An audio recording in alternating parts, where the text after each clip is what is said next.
Steve, what's going on with the stock market and the crypto market? Because of Trump? Yes.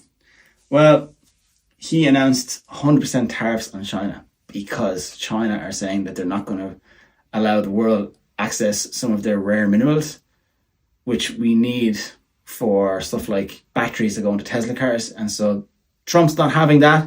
And he's saying 100% tariffs in China, and he's just scared.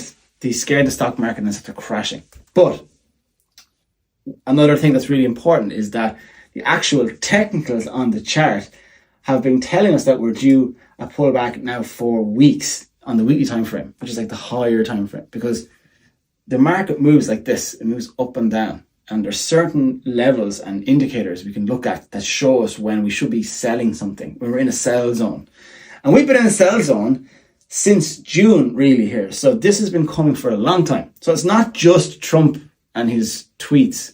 The average person would say that Trump has done this, but not really. The S&P, the NASDAQ, they're all due a correction from a technical weekly perspective anyway. And then crypto, Bitcoin, all the altcoins, they just follow what the NASDAQ and the S&P 500 do. And so when the NASDAQ and the S&P pull back, let's say 2 to 5% like we had yesterday, then Bitcoin's going to pull back 10%, altcoins are going to pull back 20%, and then lower altcoins are going to pull back 50 to 60%. That's kind of what happens. So did you expect that?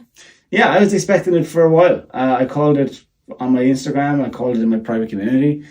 Open interest was way too high in crypto, which means there's just too many people betting in the space, and it needs to be flushed out. There was no volume, and volume supports the price. So like the legs of a table, you've got 4 legs from a table. Volume is like that. It holds the price up. And when volume comes down, the price gets weak, and then eventually the price crashes. So I'm not surprised. I am surprised how fast it happened, but that's where we're at. We'll bounce, I think, in my opinion. Let's see where we are in a week or two.